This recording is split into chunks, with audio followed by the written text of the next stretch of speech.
Anonymous Pinoy Confessions, Tuwalya. Hi, ako si Z, 18 na ngayon. Gusto ko lang ibahagi ang pinakamalaking sikreto ko noon, nung 13 anyos pa lang ako.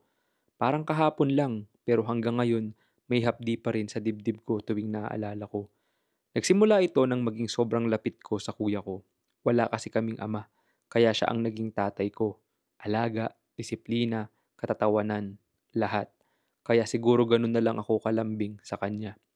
Tipikal na bunsong kapatid ako. Yakap kapag natatakot, halik sa pisngi kapag masaya. Pero isang gabi, nagbago ang lahat. Nag-sex kami ni kuya.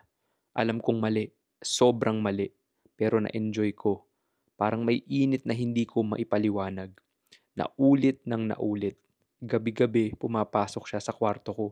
Gigising na lang ako na nasa ibabaw ko na siya. Hanggang isang araw, nalaman ko na buntis ako. Parang bumagsak ang mundo ko.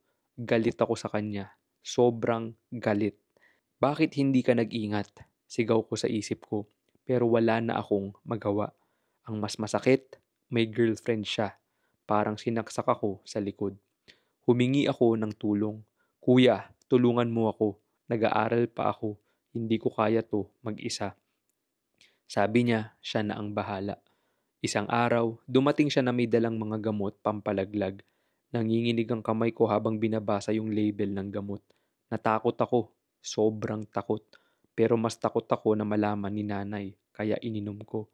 Laging wala si kuya kapag umiinom ako. Isang araw, tumalab na.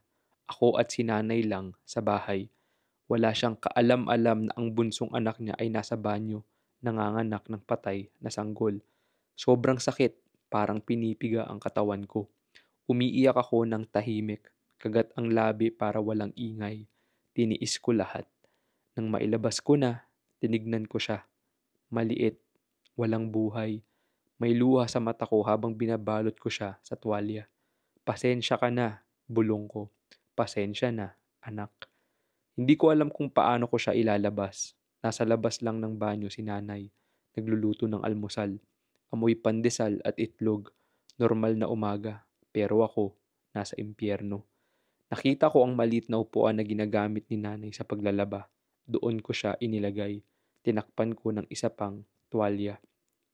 Tinawagan ko si kuya. Kuya, tulong. Umiiyak ako sa telepono. Dumating siya agad. Kinuha ang upuan at umalis.